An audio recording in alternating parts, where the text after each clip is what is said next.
Hello everyone, Hakuna Matata to all my don't worry, be happy friends. It's Monday, December 20th, and we're going to do a test today. So I got one of these planks, and I'd say this is like room temperature. And I got a very accurate measurement here of 48 and 5/32. And I'm gonna go lay this thing out in the sun and let it get really hot and see if and how much it grows. All right, well, I learned something. I had this thing out in the sun until it got really hot, and it grew by 1/32 of an inch in length. And so I got 6 of these lengthwise in the bus. So that would be 6/32 or 3/16 that throughout the entire length of the bus, if we could heat up all these things, it would get 3/16 of an inch longer from heat of expansion. So I'm not sure how that's going to pan out, but we're just going to keep forging ahead. I got a few more pieces to put in. I'll show you what we got done. I've been leaving pretty much an 1/8 inch on all the ends. So I got this side done. And next we got to go up in there under the sink cabinet there. And lastly, around the driver's area. All right, moving ahead.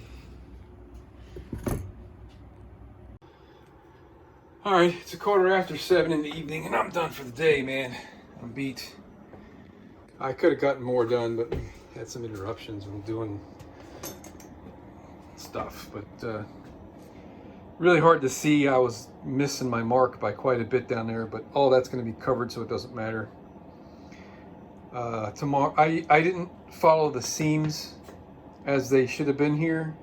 I wasted a little bit more of the flooring just so I can get full strips underneath here, just for the sake of all this stuff staying together. I technically could have super glued them together, the pieces to hold them better, but I just went for it.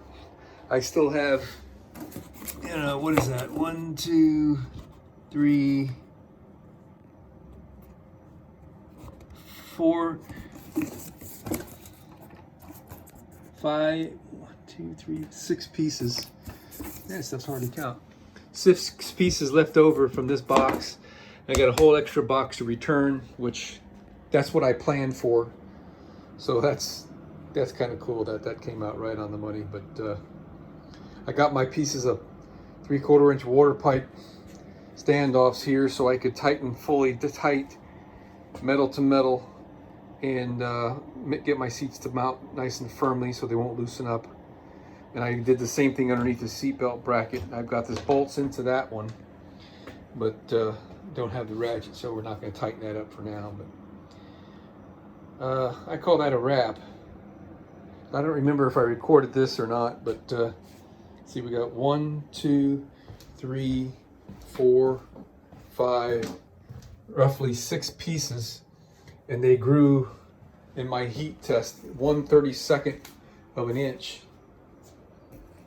So 6/32 would equate to 3/16. The whole length of this floor will go 3/16 of an inch from room temperature in here, which is about 75-ish, 78-ish, to probably 100 and something, where I had it baking out in the sun. So I think these things are fairly stable, and I shouldn't have any issues with the buckling with the heat. But the good news is if it does buckle from the heat, when it cools off, it'll shrink. It'll just go right back the way it was. So I'm purposely leaving all of my joints. They're about 1/8. So I mean, I've got about 1/4 inch of space from end to end. So technically, I should have plenty of room for expansion and contraction in here. except for the fact that, you know, some of the stuff, well, that's got about an 1/8. That's closer to the 1/16 down there. Underneath this drawer, the piece that goes up underneath there, I put screws in it so it won't move. Maybe that's not a good idea, I don't know.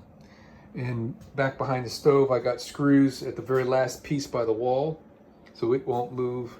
And then underneath these drawers, we put screws also. So this bitch ain't moving. And I think I'm just going to use caulking on the edges, which will further solidify the expansion and contraction thing. But I mean, you can't even really see that it needs a molding. Well, the downside is, you know, water can get under it if we have a spill. Oh, shit, I still got a few more pieces to do. Well, that's for tomorrow. I just can't do anymore. Hey, it's Sunday, December 21. And I know the video is not going to show it, but it's blowing pretty hard, man. We got a cold front coming in here. And, yeah. And it's drizzling, rainy, drizzly kind of day. And I just finished the last little piece, which took some doing with that little special bend at the end. And this angle is different from that angle, which is different from this angle, and which is different from that angle. And so this piece, I can't lock it in. We're going backwards here because of the angles, if you notice. So I cut the lip off so I can slide it up underneath there. And what we're gonna probably do is, I don't know what we're gonna do. Super glue would be my #1 option for that. But it's in and it looks great. So now, I don't know if I wanna mess around with the weather being crappy with this stuff, because once I work on this,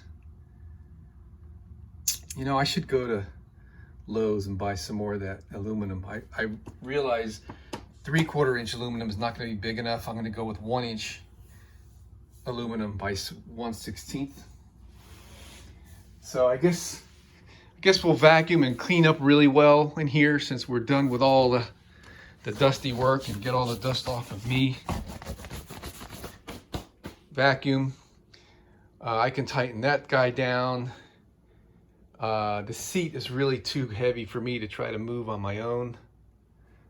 The little seat I could do, but I can't do that until that one's in. So, I guess that's it for now on the floors. Gosh, it really looks good. Luxury Nucor waterproof flooring from, what is it? Floor and Decor. It's pretty good stuff. It's not a miracle product, but you know, it's got the cork backing on it, which I like. It makes for a nice, quiet kind of floor. The edges are a little bit on the fragile side. You can break this little lip off pretty simple, but once it's locked together, man, it's pretty solid and strong. I like the sound of it. It's just like a house, man. All right, on to bigger and better things.